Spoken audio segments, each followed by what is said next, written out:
Apabila ia selesai dari Jumat, maka ia membaca Alhamdulillah Al-Fatihah 7 kali sebelum ia bercakap-cakap.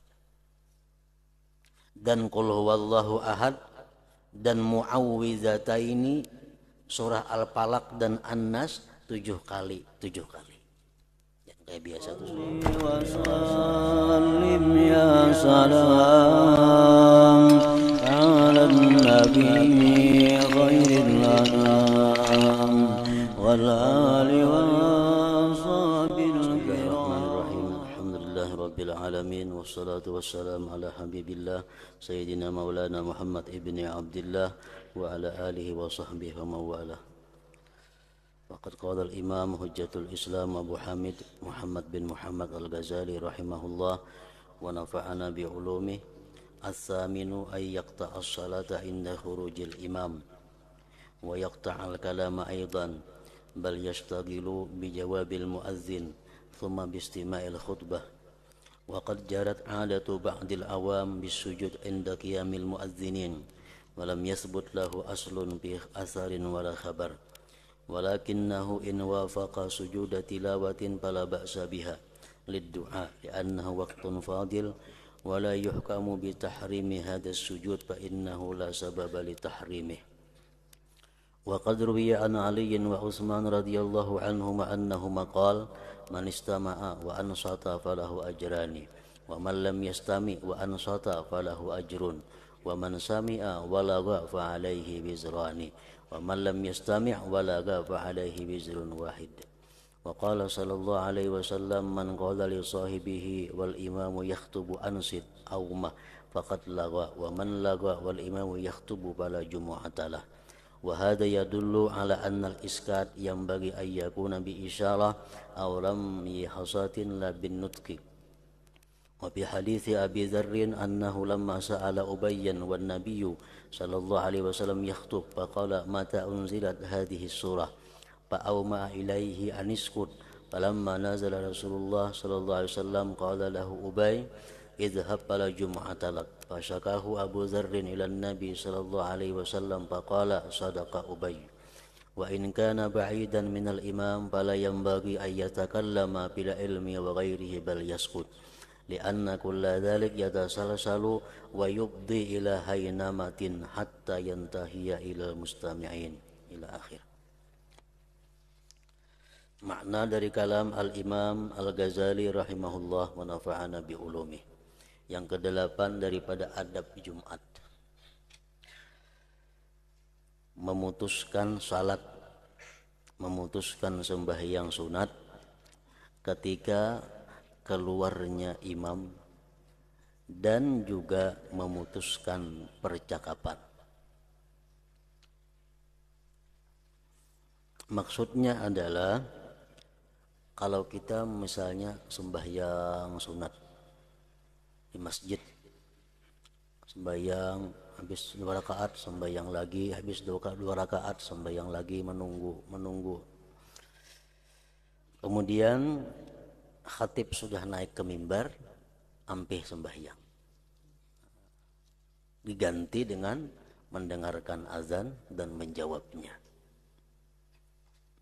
Jadi artinya memutuskan salat itu bukan parahatan kita sembahyang sunat, umpamanya imam naik mimbar ampih sembahyang, bukan itu maksudnya. Memutuskan salat. Ini orang menunggu waktu Jumat dengan sembahyang 2 rakaat sembahyang, salam berdiri lagi, salam 2 rakaat berdiri lagi, salam berdiri lagi. Khatib naik ke mimbar, ampih. Nah, dengarkan muazzin azan. Maksudnya kayak itu. Jangan misalnya muazzin sudah azan masih gitu sembahyang pulang, nah jangan lagi itu.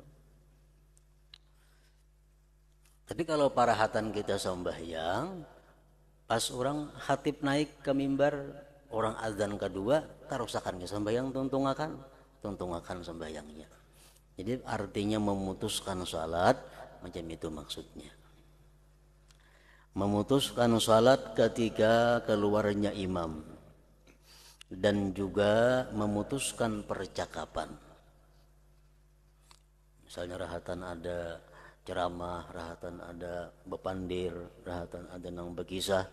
Begitu khatib sudah keluar dari tempatnya menuju mimbar, nah berhenti itu percakapan-percakapan.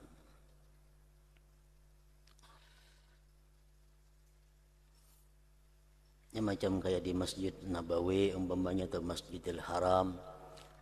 Di situ menunggu khutbah itu macam-macam manusia. Ada yang sekelompok di situ dudukan muzakarah ilmu. Satu yok di sini dudukan baca Al-Qur'an. Satu yok di sini dudukan berzikir, lain-lain. Jadi begitu khatib sudah keluar naik ke mimbar, nah semuaan menghentikan kegiatan-kegiatannya. Bahkan ia sibuk dengan menjawab muazzin. Azan Jumat 2 kali. Azan yang pertama itu hanya azan lil i'lam, untuk memberitahu.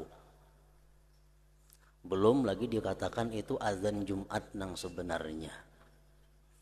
Azan Jumat yang sebenarnya itu adalah azan yang kedua. Nah, azan yang kedua itulah yang berlaku hukum Jumat, di mana kita haram berjual beli sesudah azan yang kedua itu. Azan yang pertama belum ada hukumnya. Itu hanya sekedar menyuruh orang supaya masukkan ke masjid. Azan yang pertama itu. Kemudian mendengarkan khutbah.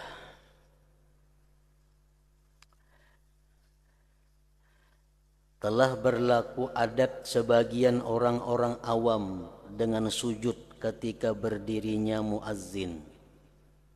Mungkin di daerah mana, di kampung mana, di situ bila muazzin berdiri hendak azan, jamaah ini sujud. Nah, perlakuan macam itu padahal tidak ada dasarnya. Itu kada ada dalilnya. Dalam asar dan hadis, baik para sahabat kadada melakukan seperti itu. Tetapi jika bersesuaian atau kebetulan dengan sujud tilawah, sujud sajadah, misal kita membaca Alif Lam Tanzil As-Sajdah, baca begitu sampai kepada ayat wahum la yastakbirun, muazzin berdiri hendak bang, kita pas sujud, nah itu kan jadi soal. Maka tidak mengapa dengannya untuk berdoa di waktu sujud itu, karena itu adalah waktu yang mempunyai keutamaan. Dan sujud ini tidak dihukumkan haram karena tidak ada sebab pengharamannya. Jadi artinya muazzin itu berdiri sujud,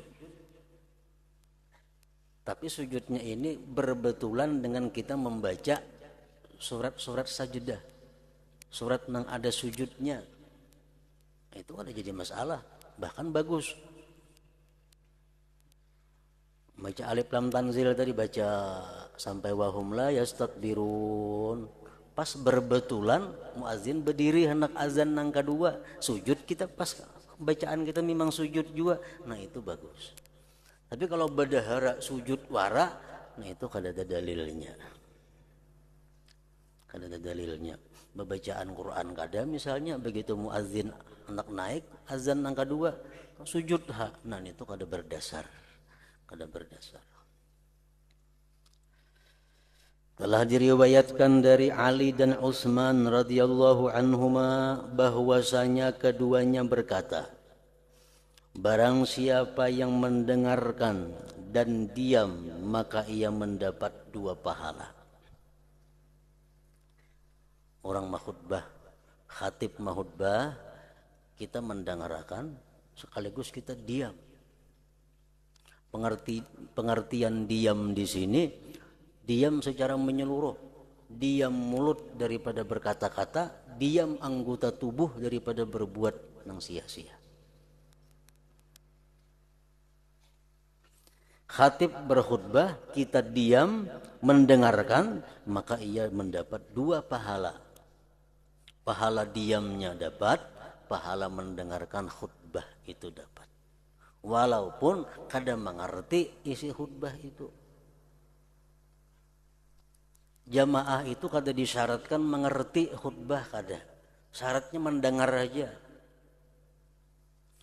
Misalnya khatibnya bahasa Inggris, kada nang pahamnya, kada jadi masalah. Asal mendengar. Khatibnya bahasa Arab mah khutbah, kada nang pahamnya orang, kada sarana paham, nang penting mendengar.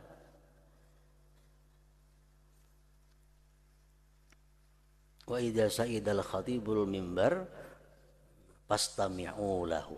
Bila khatib sudah naik mimbar, fastami'u lah, dengarkan. Adalah pahamkan, kada ada kalau dengarkan aja.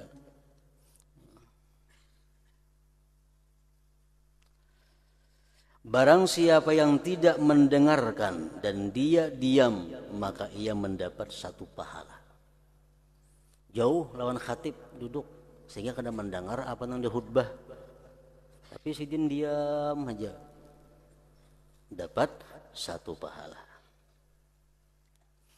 Barang siapa yang mendengar dan berbuat sia-sia, maka atasnya mendapat 2 dosa. Khatib berkhutbah mendengar, gerunung-gerunung bepandir. Atau kada bepandir cuma tangan kada kakaruan, ngapa kada dikuritisi. Pengertian diam tadi, diam anggota tubuh daripada berbuat nang sia-sia, diam mulut dari berkata nang sia-sia. Misalnya khatib menghutbah, kuku kada dikuritisi, nah ngapa mah bujur eba diam, cuma gawian lain ada anggota tubuh termasuk nang sia-sia. Ada beranai tangan. Barang siapa yang mendengar dan berbuat sia-sia, maka atasnya mendapat 2 dosa.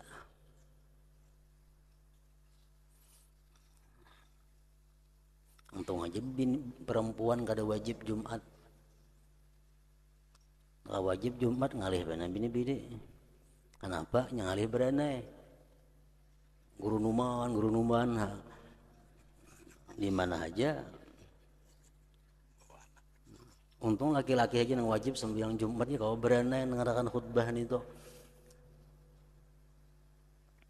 Barang siapa yang mendengar dan berbuat sia-sia, maka atasnya mendapat 2 dosa.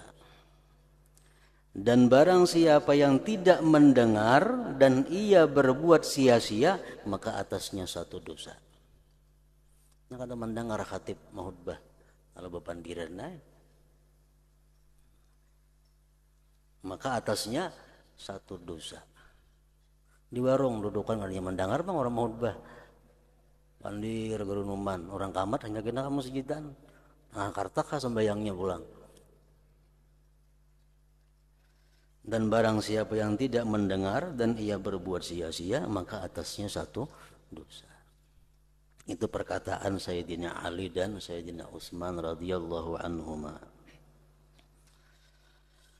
Rasulullah sallallahu alaihi wasallam bersabda, "Man qala li sahibihi wal imamu yakhtubu ansit aw mah faqad lagha, wa man lagha wal imamu yakhtubu fala jumu'atalah." Artinya sabda Rasulullah, barang siapa yang berkata kepada temannya padahal imam sedang mengkhutbah, dengarkanlah baik-baik atau jangan, maka sia-sia. Dan barang siapa yang berbuat sia-sia padahal imam sedang mengkhutbah, maka ia tidak mendapat Jumat. Dengarkan khutbah, anak kawan yang bepandir, no umpamanya. Sama seorang mulai keributan ngarannya. Atau menagur diam, seorang nang bersuara. Bila kita demikian, kita nang kada mendapat pahala Jumat. Ini menunjukkan bahwa menyuruh orang untuk diam itu semestinya dengan isyarat. Dengan isyarat. Kalau orang mahutbah, kita mendengar ada kawan kita nang bepandir, tegur tapi dengan isyarat. Jangan dengan suara. Atau limparan batu kecil, batu kerikil. bukan dengan ucapan. Di dalam hadis Abi Dzar bahwasanya ketika ia bertanya kepada Ubay bin Ka'ab padahal Nabi sedang berkhutbah, ia bertanya, kapankah surat ini diturunkan? Nabi sedang berkhutbah. Abu Dzar bertanya kepada Ubay bin Ka'ab, wahai Ubay, ayat ini kapan diturunkan? Maka ia Ubay mengisyaratkan kepadanya Abu Dzar untuk diam. Ketika Rasulullah SAW turun, Ubay berkata kepadanya Abu Dzar, pergilah, kamu tidak mendapatkan Jumat. Ikam tadi Abu Dzar kada berpahala Jumat. Apa ikam bertakun lawan aku apabila ayat ini diturunkan? Abu Dzar mengadukannya kepada Nabi SAW, maka beliau bersabda, benar Ubay, benar Ubay. Padahal positif nanti ditakunakannya itu. Rasulullah membaca ayat dalam khutbah, Abu Dzar bertakun, ayat ini apabila diturunkan. Nah, ucapan seperti itu menghilangkan pahala Jumat. Dan jika ia jauh dari imam, maka ia tidak sayogianya untuk berbicara tentang ilmu. Misalnya jauh daripada khatib sehingga kada mendengar orang khutbah, itu pun kada pantas berbicara ilmu, gurunuman, pandir hukum misalnya, kada baik juga. Dan lainnya, tetapi ia diam mestinya. Karena hal itu berantai. Berunung bicara masalah ilmu itu karena sambung menyambung berantai dan menyampaikan kepada suara yang samar sehingga berakhir kepada para pendengar, akhirnya mengganggu orang.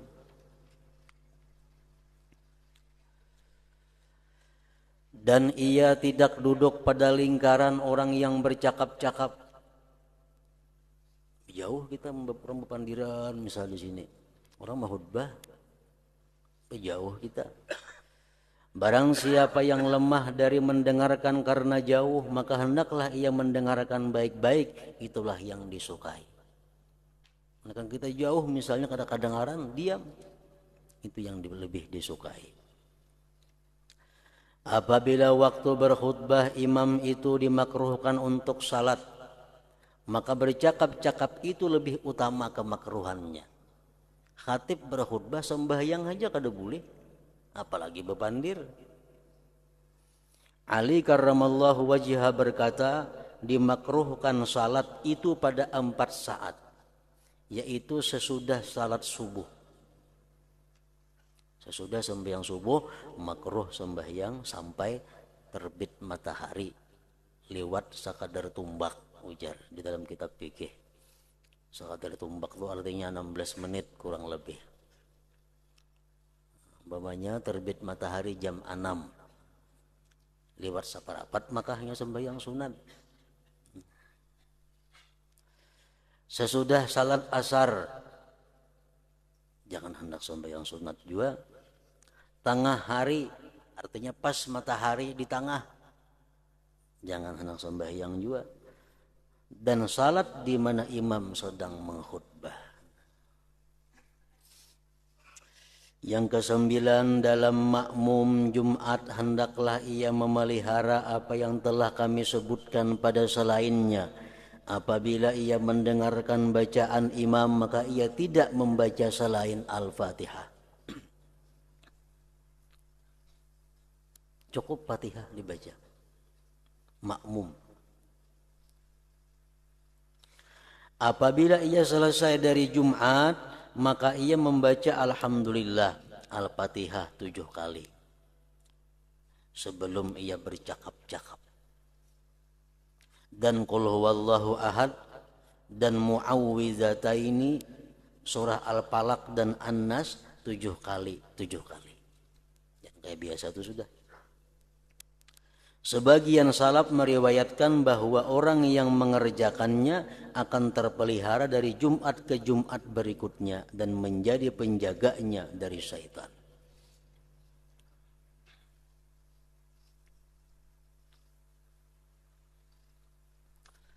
Setelah Jumat disunnatkan untuk membaca Allahumma ya Ghaniyu ya Hamid ya Mubdi'u ya Mu'id ya Rahimu ya Wadud, aghnini bihalalika an haramik wa bifadlika amman siwak. Artinya, ya Allah, wahai zat yang maha kaya, wahai zat yang maha terpuji, wahai zat yang memulai, wahai zat yang mengembalikan, wahai zat yang maha pengasih, wahai zat yang maha mencintai, kayakanlah saya dengan barang halalmu dari barang haram laranganmu, dan dengan anugerahmu dari selain. Berapa kali membaca itu? Rasulullah kadang menentukan secara jelas dalam hadis ini.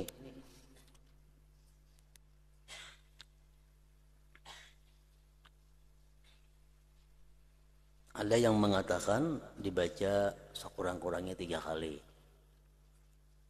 hendak lebih 5 kali, hendak lebih baik lagi 7 kali, hendak lebih baik lagi 9 kali, lebih baik lagi 11 kali. Jadi mulai 3 tambah 2 tambah 2 sampai 11.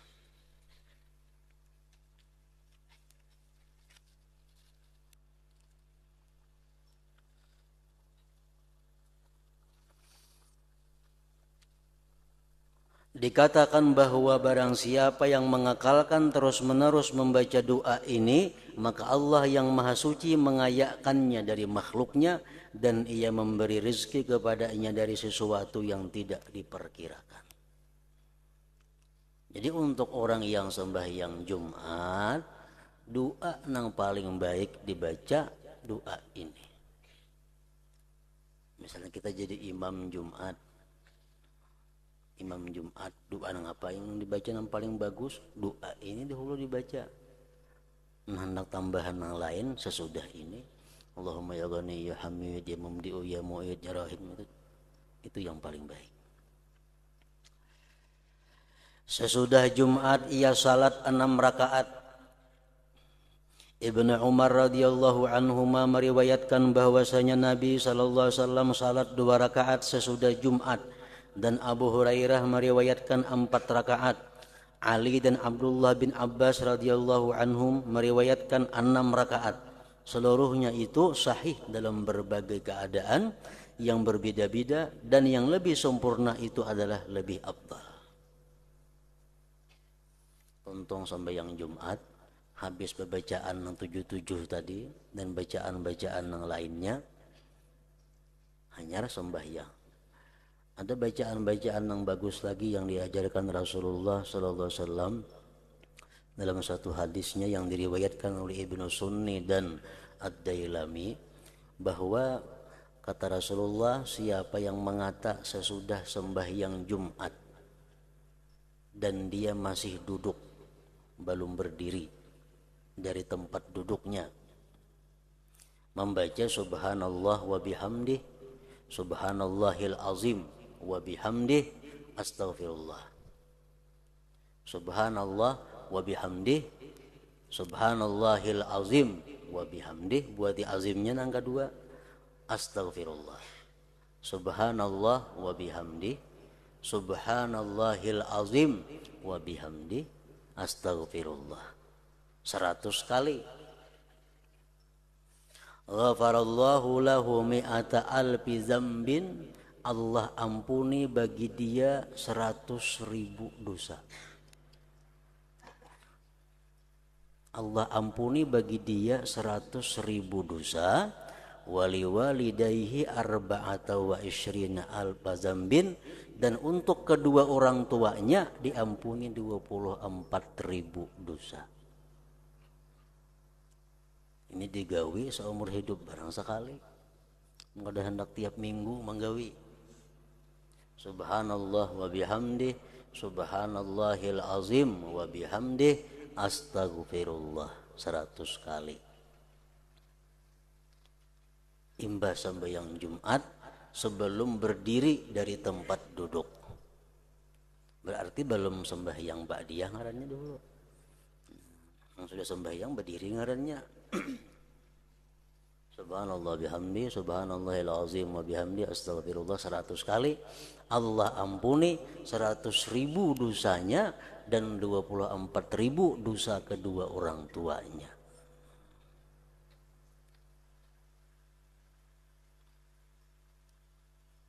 Nambah tuntong bacaan itu ayo anak sembahyang lagi.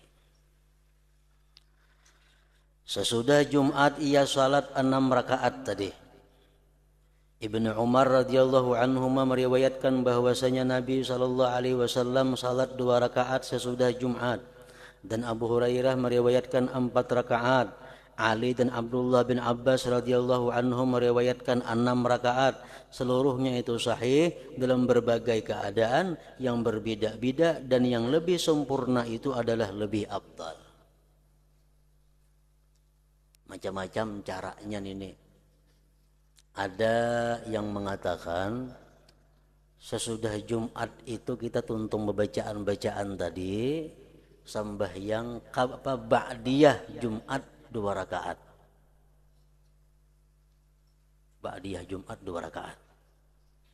Karena bulik ke rumah tambah sembahyang sunat mutlak 4 rakaat sekali salam.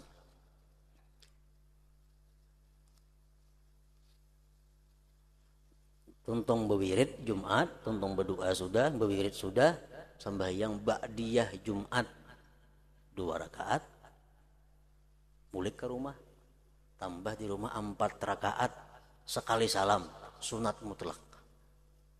Sunat usalli 4 rakaatin sunnatan lillahi ta'ala. Ada lagi pendapat yang menerangkan sesudah tuntung sembahyang Jumat, tuntung bewirid, tuntung bebacaan, tuntung doa, sembahyang ba'diyah Jumat 4 rakaat sekaligus sekali salam. Ba'diyah Jumat 4 rakaat sekaligus sekali salam, boleh ke rumah 2 rakaat di rumah sunat mutlak. Nah, ini masih nggak singgah ya tengah jalannya buliknya nih. Boleh ke rumah sembahyang Jumat, sembahyang sunat mutlak 2 rakaat. 2 macam bicaranya. Pendapat yang ketiga, ada lagi yang mengatakan bahwa sembahyang kada ba'diyah. Kada ba'diyah. Sembahyang sunat mutlak saja 2 rakaat di masjid, tambah 4 rakaat di masjid juga. Kada ada ba'diyah-ba'diyahan. Ada juga pendapat ulama seperti itu. Atau sebaliknya, sesudah sembahyang Jumat, sudah wirid, sudah doa, sembahyang sunat mutlak 4 rakaat sekaligus salam di masjid, tambah 2 rakaat di masjid pulang, sunat mutlak juga. Kada ada ba'diyahnya. Nah, jadi ada 4 macam cara menggawinya tuh. Ada 4 macam. Pertama, 2 rakaat ba'diyah. Boleh ke rumah tambah 4 rakaat sekali salam, sunat mutlak. Yang kedua, ba'diyah 4 rakaat sekaligus sekali salam, ba'diyah Jumat. Karena boleh ke rumah 2 rakaat sunat mutlak. Yang ketiga, sesudah tuntung Jumat wirid dan doa, sembahyang sunat mutlak 4 rakaat sekaligus sekali salam, tambah 2 rakaat sunat mutlak, kada ada ba'diyah. Nah, yang keempat, sesudah Jumat 2 rakaat sunat mutlak salam, ditambah 4 rakaat sekaligus sekali salam sunat mutlak juga. Jadi 4 macam tuh. Mana nyaman dasar kita menggawi antara 4 itu. Walhasil imbas sembahyang Jumat itu disuruh 6 rakaat sembahyang. Yang ke-10, adab Jumat, ia tetap di masjid hingga ia salat asar. Nah, kada bebulikan lagi.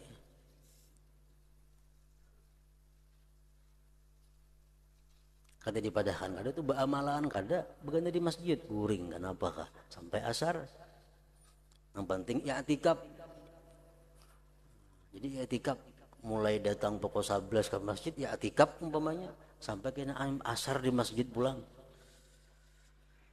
Jika ia tinggal sampai maghrib, maka itu paling utama. Maghrib punya boleh ke rumah. Dikatakan barang siapa salat asar di masjid jami', maka ia mendapat pahala haji, dan barang siapa salat maghrib, maka ia mendapat pahala haji dan umrah.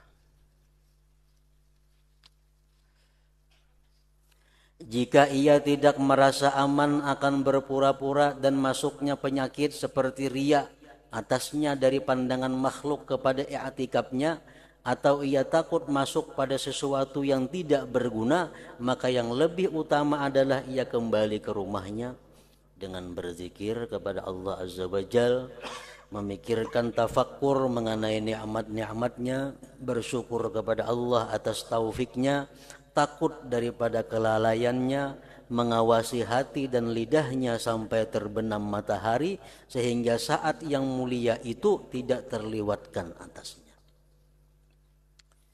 Amunnya asa khawatir kalau pinaria, khawatir kalau kada bisa menjaga hak-hak masjid. Mun bagana mulai 11 jam 11 sampai maghrib, khawatir kalau ria, kalau kada bisa menjaga hak masjid. Nah, lebih baik boleh ke rumah. Boleh ke rumah diisi waktu dengan ibadah seperti tadi. Dan tidak sayogianya ia bercakap-cakap di masjid dan lainnya dari tempat-tempat sujud salat dengan pembicaraan masalah dunia. Mun anggaran yang sambiang Jumat bependiran di masjid, kisah politik macam-macam, lebih baik boleh ke rumah. Rasulullah SAW pernah bersabda, "Iza atar rajulul masjid fa aksara minal kalam, fataqulul malaikatu lahu uskut ya waliyallah." Kalau orang tuh di masjid, ujar Nabi kita di masjid bepandiran, pandir dunia, malaikat berkata, "Uskut ya waliyallah." Diamlah kamu hai wali Allah. Jadi orang nang di masjid itu dianggap sebagai wali Allah. Walinya Allah. Inya bepandiran masalah dunia, ujar malaikat, "Oh wali Allah berdiam." Amunnya kada maasi bepandir terus, ujar malaikat, "Uskut ya baghidallah." Diamlah wahai orang yang dimurkai Allah. Hampir jadi wali sudah. Masih bepandir juga, ujar malaikat, "Uskut alaika la'natullah." Diam kamu, atas engkau laknat Allah. Itu di masjid pembicaraan masalah dunia. Nabi SAW bersabda, "Ya'ti 'alan nas zamanun yakunu hadithuhum fi masajidihim amra dunyahum laisa lillah ta'ala fihim hajatun fala tujalisuhum." Artinya akan datang kepada manusia zaman atau masa yang mana pembicaraan mereka di masjid-masjid mereka adalah urusan dunia mereka. Di masjid pandir dunia. Tidak ada hajat bagi Allah terhadap mereka, maka janganlah kamu duduk-duduk bersama mereka itu. Masjid, ngaran masjid itu mana tempat yang diwakafkan untuk masjid, itu ngarannya masjid. Misalnya tanah 40 kali 40 diwakafkan untuk masjid. Nah itulah masjid. Misalnya dibangun masjidnya cuma 20 kali 20, berarti ada halaman sisa. Halaman itu masih hukumnya masjid karena wakaf untuk masjid. Di pelataran masjid sama aja hukumnya dalam masjid. Jadi misalnya masjid itu bukan hanya terbatas bangunannya aja, masjid kada. Tanah yang diwakafkan untuk masjid itu masjid ngarannya.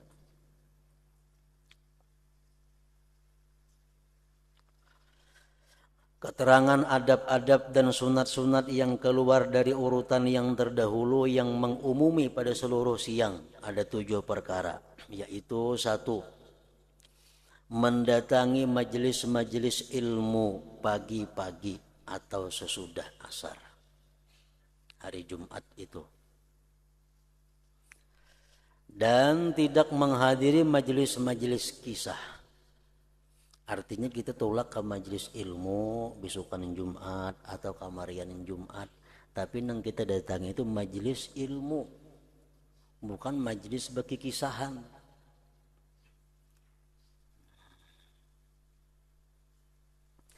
Maka tidak ada kebaikan dalam perkataan mereka. bagi kisahan tuh kan ada kebaikannya. Kenapa? Karena kisah-kisah tuh kebanyakan hadis-hadisnya munkar, hadis-hadisnya batil, hadis-hadisnya maudhu. Dan tidak sayogianya orang yang berkeinginan akhirat untuk kosong dari kebaikan-kebaikan dan doa-doa pada seluruh hari Jumat, sehingga saat yang mulia itu menemuinya sedangkan dia dalam kebaikan.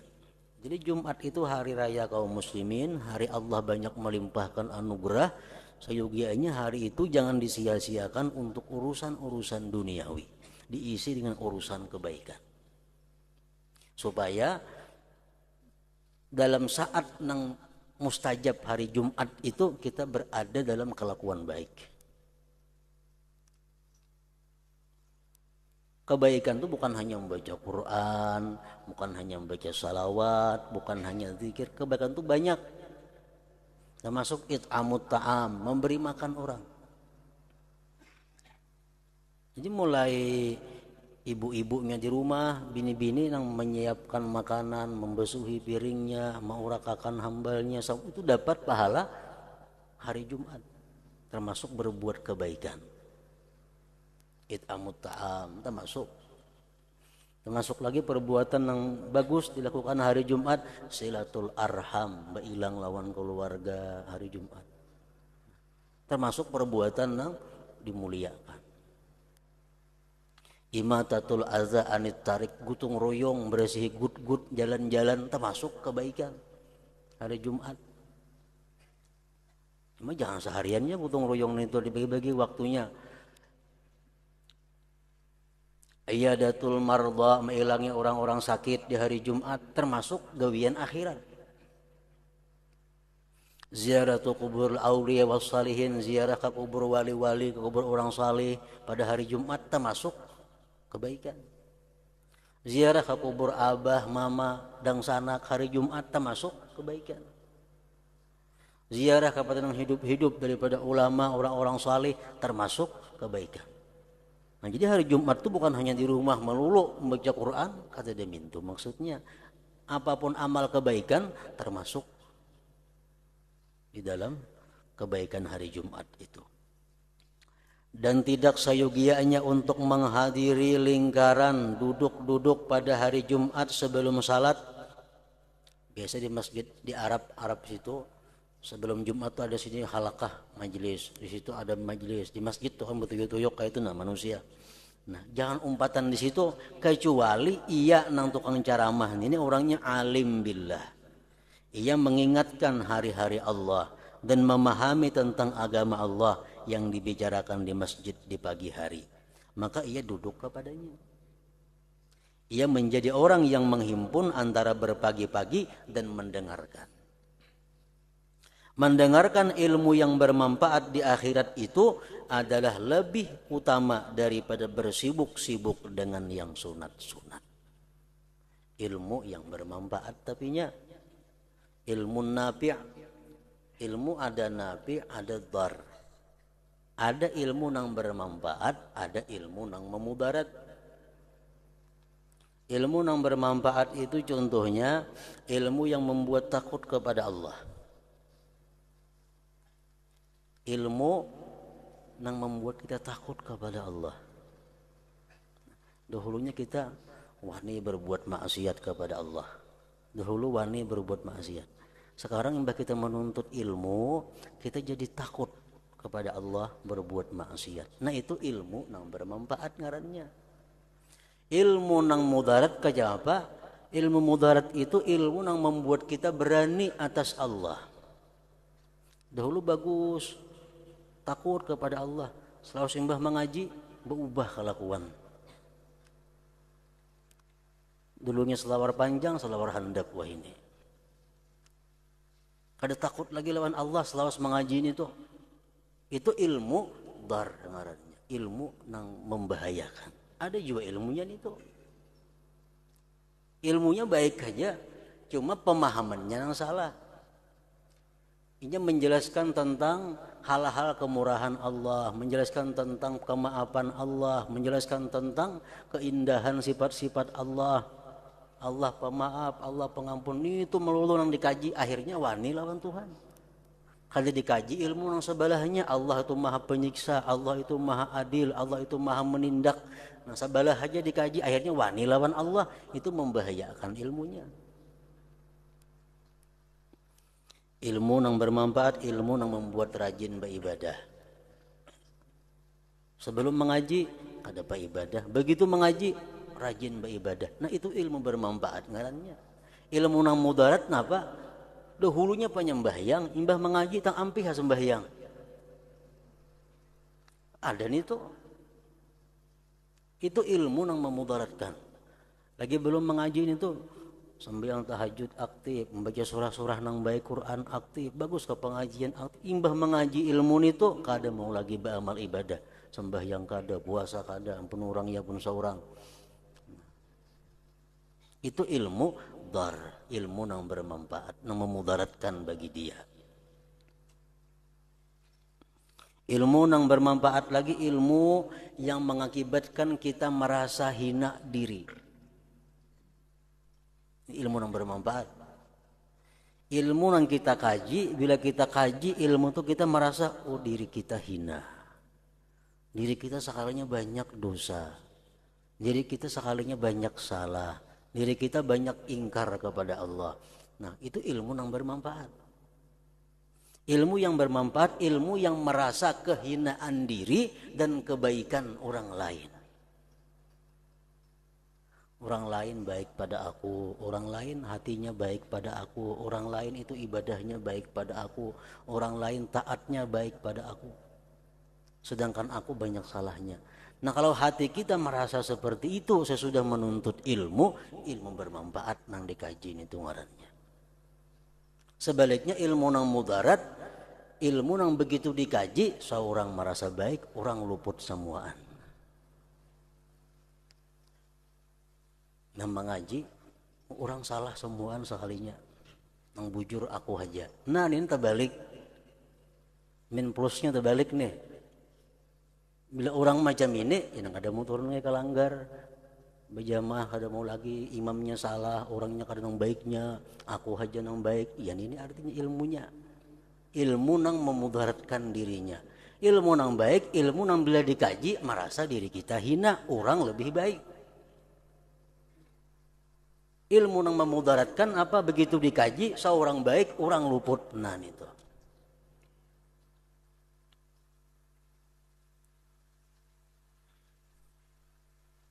Nah kalau kita menuntut ilmu yang seperti itu, yang bermanfaat tadi, lebih baik daripada kita bersibuk-sibuk dengan ibadah sunat. Jauh lebih baik menuntut ilmu yang bermanfaat tadi. Ilmu yang mengajarkan tentang husnuzan billah, husnuzan bi khalqillah, itu ilmu yang bermanfaat.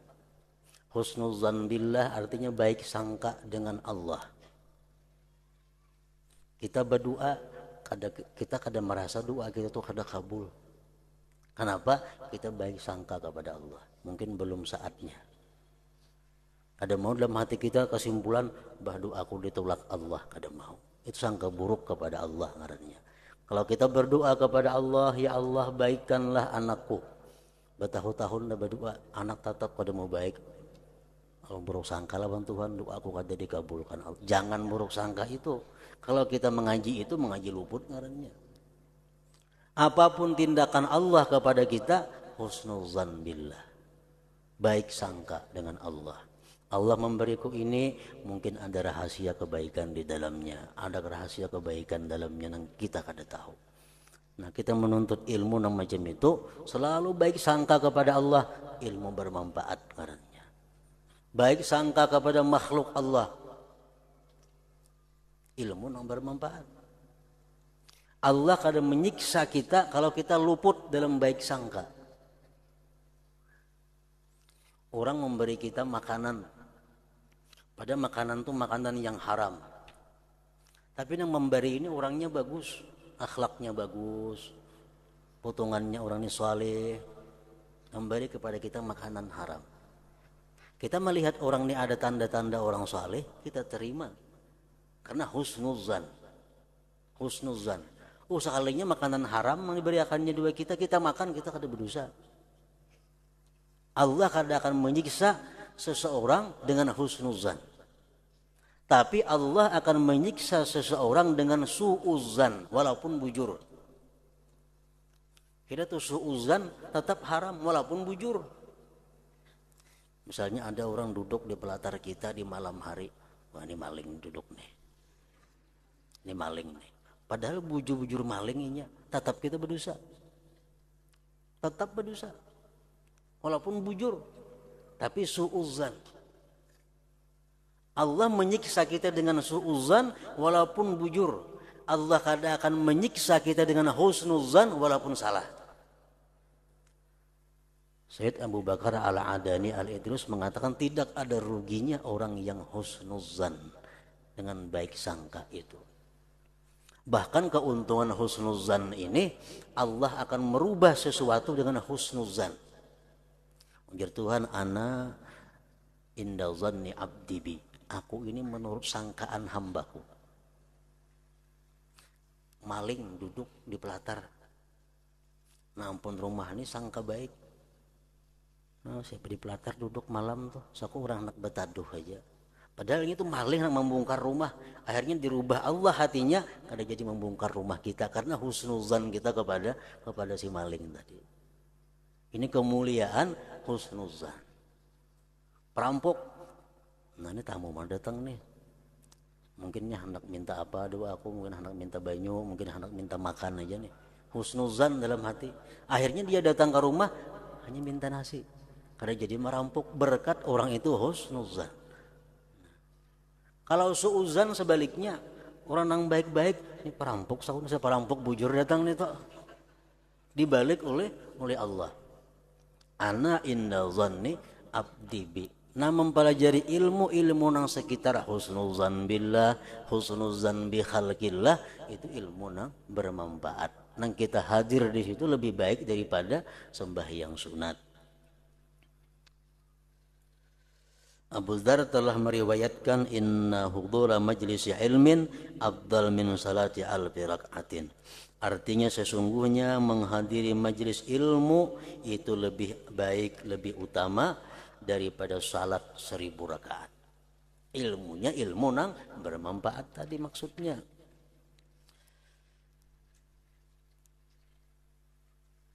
Nah, ingat situ Anas bin Malik berkata mengenai firman Allah Ta'ala fa iza qudiyatis shalah fantashiru fil ardh wabtaghu min fadlillah.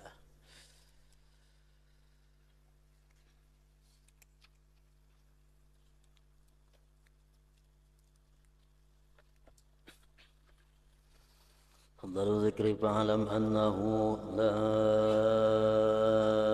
ilaha illallah Muhammadur Rasulullah la ilaha illallah Muhammadur Rasulullah la ilaha illallah Muhammadur Rasulullah la ilaha illallah la ilaha illallah la ilaha illallah la ilaha illallah la ilaha illallah Allahu Allah Allahu Allah Allahu Allah Allahu Allah Allahu Allah Allahu Allah Allahu Allah Allahu Allah Allahu Allah Allahu Allah Allahu Allah La ilaha illallah Muhammadur Rasulullah La ilaha illallah Muhammadur Rasulullah La ilaha illallah Muhammadur Rasulullah La ilaha illallah Al-Fatihah ila hadratin Nabi.